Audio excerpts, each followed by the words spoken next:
be speaking from Exodus, so if you've got a Bible, you might want to turn your mobile phone on. You see, someone said that at a conference and they got a laugh.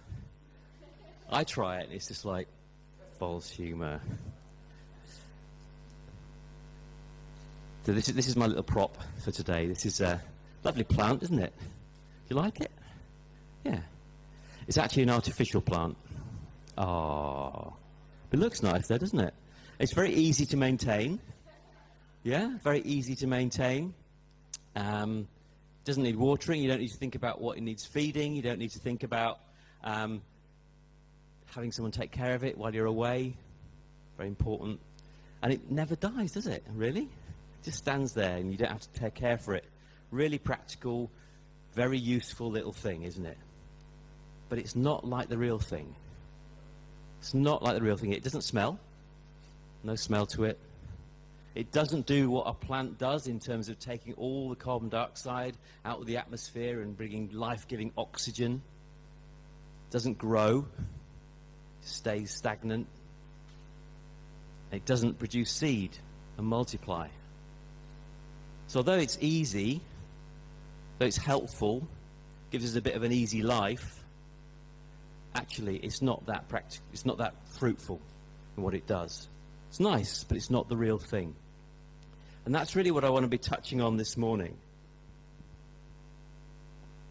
If you're happy with the way it looks, and you're content with an easy life, then yeah, it's okay. It's perfect, isn't it?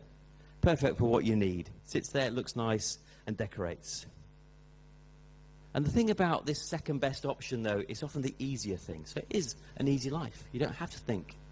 You don't have to water it. You don't have to plan when it needs cutting and pruning. There's nothing that needs to be done with it.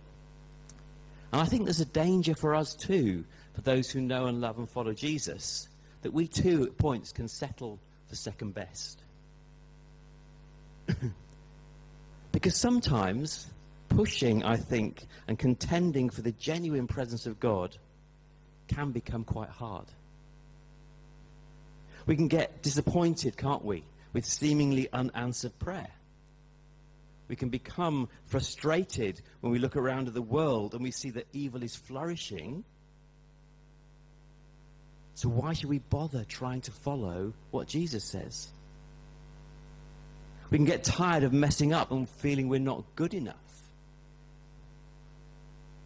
We can just settle sometimes for the trappings because those are the easy things. Because sometimes following God can be hard. And sometimes we settle for the trappings and the easy things because it looks good. Yeah, we can sing songs, sounds like we're praising God. We hear a good word on a Sunday, and we can go away thinking, I've heard God speak. We can sometimes go to prayer meetings and say prayers and words because we think, yes, that's what's happening. But we've lost our pursuit of the real God. We've lost our pursuit of the real presence of God. And we sometimes can settle for second best. Because actually, pursuing the real presence of God can be hard work sometimes. It can produce disappointment. It can produce sort of frustration. And what I want to talk about this morning really is not settling for second best and pursuing the presence of God in our personal life and the life of the church. And I want to do it by looking at Moses, a character from the Old Testament who was faced with a moment of settling for second best. And I'll look at what he did at that moment. So if you do have a Bible, you want to turn to Exodus. Exodus chapter 34, we're going to be looking at from verse 4. But if you're not familiar with the story of Moses and what we're talking about, Moses was a great character in the Old Testament. There's a lot written about him in the Bible. You might have seen the Prince of Egypt. I believe even there's a new series on Netflix about the life of Moses. But he was a man who was taken from a place of slavery and oppression to leading a people. He was taken from a place of tending sheep to being the ruler of a nation. He experienced firsthand what it is to know the power of God and to have God move in his life. And he'd seen the power of God at work in miraculous things happen against the people that were oppressing him in Egypt. He'd seen plagues come upon Egypt because God had said so. He'd seen God open up a sea before him so his people that he was leading could cross over on dry land when they were being pursued by the Egyptians. And he'd seen those waves come crashing down and defeat his enemies so that people could go freely into a land that God was going to promise them. And he'd come to this moment where he'd just spent a huge amount of time in God's presence. He'd literally been up a mountain with God, and God had spoken to him face to face. God had given him amazing words to say, if you do this, I'm going to be with you forever. If you put all these things in place that I'm telling you, you write them down, you go and tell the people that you're leading.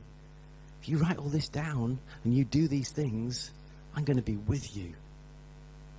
And Moses he's reached this moment where God is promising to be with him. And what happens? He comes down from the mountain. He comes down to find the people he's been leading with God's power and help. And what does he find? He finds that they've taken all the gold that God had provided them with when they left the country. They've taken it all off. They brought it to Aaron, who was Moses' assistant. They brought it to him and said, Moses has been a bit of a long time up this mountain. We're not sure if he's ever going to come back. We need something to follow. And so they brought this stuff, and Aaron said, well, okay. He says, give me the gold, I'll make a fire and I'll throw it in. And out comes this golden calf. And the people start worshipping this golden calf. And this is what Moses comes down and finds. Having spent this wonderful time in God's presence, just hearing how God is going to do things that's going to make it possible for God to be living with his people forever in their very presence, he comes down and he finds this happening. His leadership has just been thrown out the window. I think Moses at this moment is a really broken man. This leadership that he's been raised up for, out of a position of nothing really, he's been raised up to lead, and he comes back down and finds they've just been disobeying him all the time. And what does he do? He breaks the very words of God. He's so frustrated, he smashes the tablets that he's been writing down what God has been saying to him. All these wonderful things and promises from God, he brings them, and his frustration, he just smashes them. And what happens is then he has to spend a bit of time outside the camp meeting with God because he's just too ashamed of what's going on. And the final straw is what God says to him at this moment. And this is the moment that Moses has an opportunity to settle for second best. For God says to him, and this is in Exodus chapter 3, verses 2 to 3, he says, this is God speaking, I will send an angel before you and drive out the Canaanites, the Amorites, Hittites, Perizzites, Hivites, and Jebusites. Go up to the land flowing with milk and honey, but I will not go with you, because you are a stiff-necked people, and I might destroy you on the way. Moses could settle for second best at this point. God is saying, yeah, you can still go to the land I promised. Yeah, you're still going to have the trappings of the land with all its blessings and all of that. You're going to be able to defeat the enemies on the way there. But it's going to be through an angel and not me. I'm not going to go with you. I'll send you an angel. For Moses, this is the second best. Because Moses had come to understand the need of God's empowering presence. He'd been stripped of all self-sufficiency when he'd been growing up, because he had to take care of sheep for 40 years. He met the presence of God in the burning bush when God first revealed himself to Moses. And in his weakness, in his doubt about whether God would do things that he said he would, and by God's power, he had been enabled to lead the people out of slavery in Egypt. And having lost it all, Moses knew the difference that having or not having God's presence made. So what does Moses do? Let's read in Exodus chapter 34.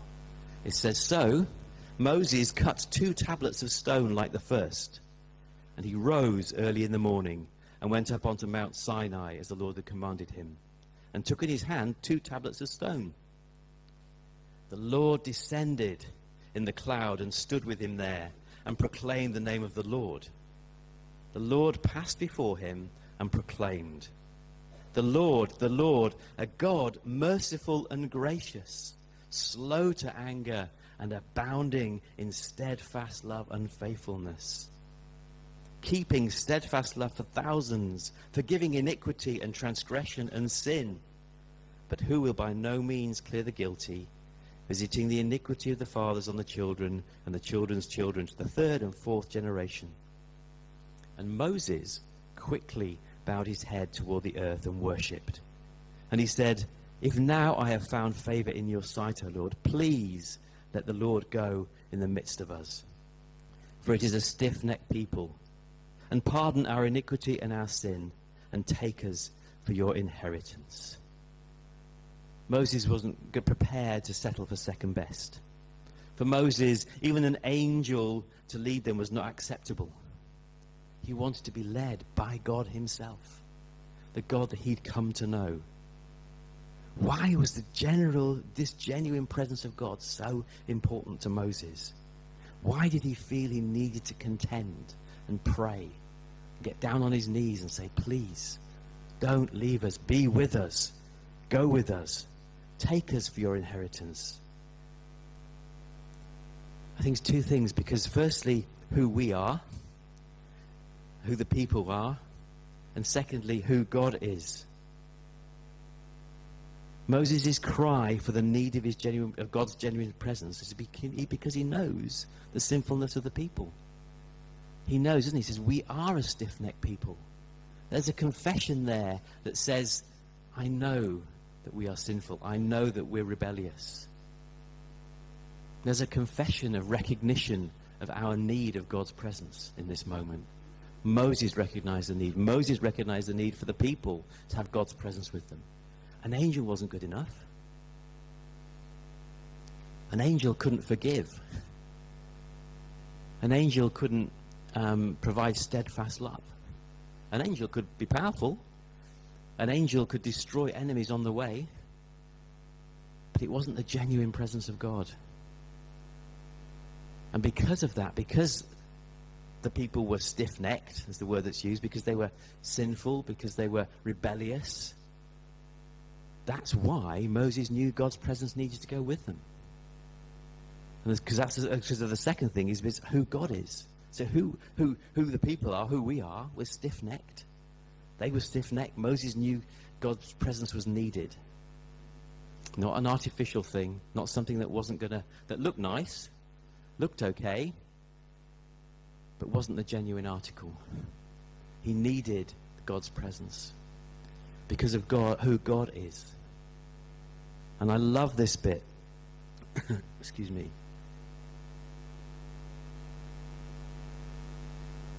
Even before God starts to write and dictate to Moses again the commandments he's already given and start to put them down on the new tablets that Moses has taken with him, he starts by reminding Moses of who God is. There's this wonderful declaration when God says who he is. He says, you need to hear this again, Moses.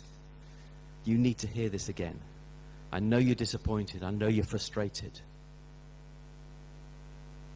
But you need to hear again who I am. And there's this wonderful declaration who God says he is. He says, I am a merciful God.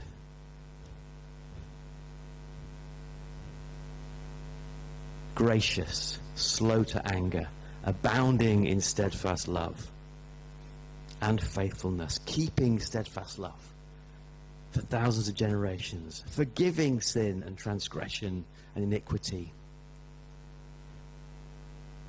That's the God who declares himself to be.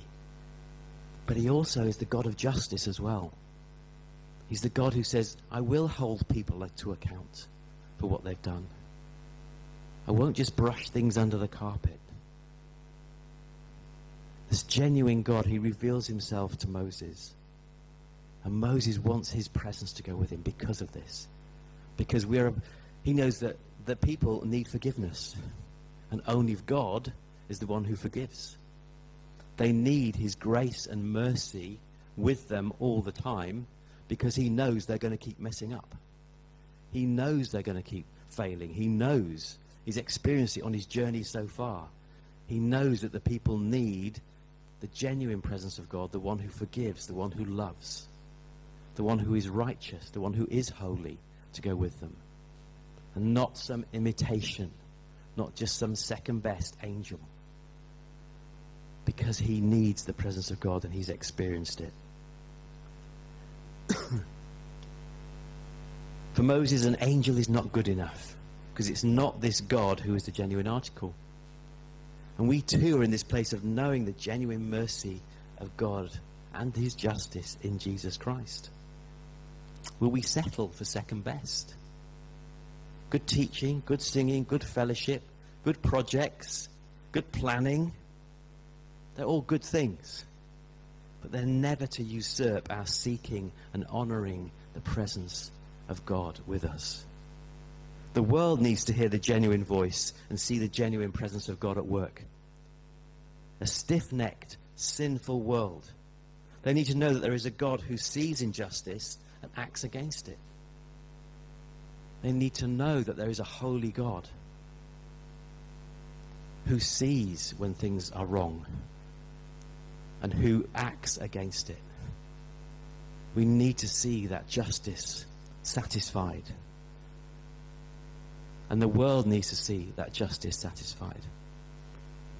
We live in a sinful world, and we need to know that there is a God who is holy and separate. The world needs to know that there's a God who's holy and separate.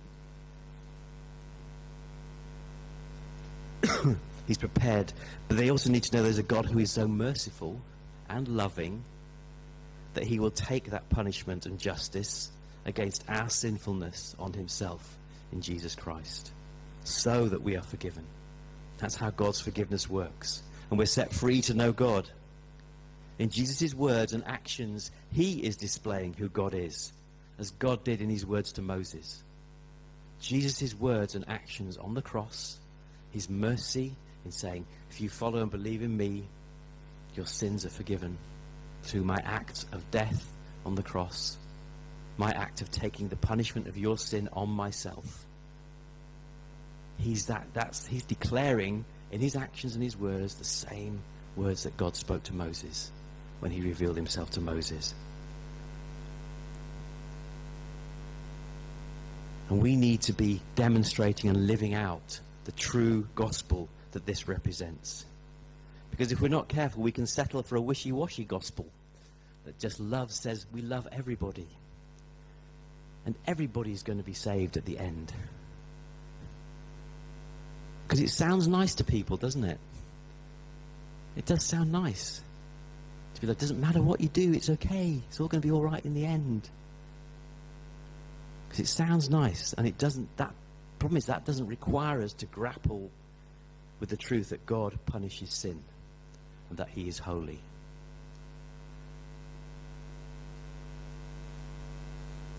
The other way is that we can settle for the punishment of God and talk about hell and destruction and the punishment against sin. And we can bang on about repentance. That's quite an easy thing to do, because it doesn't require us to grapple with how to love people in the way God loved people. It doesn't require us to grapple with forgiveness. We can just bring judgment on people. And it doesn't require us to grapple with what does forgiveness look like? What does God's forgiveness look like? Therefore, what does forgiveness for me look like? And we need to be battling for this genuine gospel, this genuine presence of God in our lives for the sake of the world. The genuine gospel, the culmination of God's justice and punishment of sin and his love and forgiveness, is fully realized in the person of Jesus Christ. That's what we must remember. Jesus is so important. Jesus satisfies the justice of God against sin. That no matter how far away you think you are from God, how corrupt and shameful you feel, Jesus has paid the penalty for you. Jesus has made that way to come back to God. Jesus was the very presence of God with us. We must never settle for second best, but be in that place where we're constantly looking to him for our salvation, our future, and our purpose now. And be ready to share him with those who don't yet know him. Because he is the genuine article. He is the presence of the real living God who brings love and forgiveness and healing. And we need to be contending for this presence of God in our personal lives, in our church life. When we come to pray, when we come to worship, do we come with an expectation that God is here? Do we come with an expectation that God will meet with us? Or do we just come thinking, this is what I do on a Sunday. This is what I do midweek. This is just what I do every morning. It's good to be doing these things, but are we doing them just because they seem to be the right thing to do, rather than though genuinely seeking the wonderful, healing presence of God in our personal prayer life, in our church prayer life, in our church worship life? Heather mentioned about New Ground and this wonderful time of opportunity to meet together as churches across New Ground. But we were at a leaders' conference a couple of weeks ago, which was really good. I know Heather was there. I don't know if I saw any of you there, but 4 of you. So that, for those of you there, it was a great time, wasn't it, of learning, being in the presence of God. But there's one story that stuck out to me, and this was a story of healing, and a woman who'd been diagnosed with multiple sclerosis for 14 years, and had been going through potential diagnosis for dementia on top of that. And she went for a scan, and when the doctor brought back the results of the scan, there was no sign of dementia. But there was also no sign of multiple sclerosis anymore. And the doctor said, I don't know what's going on here. And this woman said, I've been asking Jesus to heal me. And he said, well, whatever you've been doing, there's no multiple sclerosis here in your body anymore. And it's just like, everything else that was going on, it's just like that. I thought, wow, what an amazing, that's the real presence of God. The one who brings healing and salvation. The one who loves and forgives and brings healing. And I thought, what a wonderful story. That's incredible. But I suddenly thought, I don't have any stories like that. Well, if I have, they're like years and years ago. I thought, have I, in the busyness of my church leadership, have I lost the pursuit of the genuine presence of God in my? Yeah, I pray, I read the Bible, but am I genuinely believing that God is here? Am I genuinely believing that this God who heals and saves is really here and is really able to do what he wants? And it was a real personal challenge. And I think that's why I've been living with this sort of thing. It's like Moses was contending. He didn't settle for second best. And I think we, going forward, as churches, as individuals, need to be pressing in more and more for the genuine presence of God.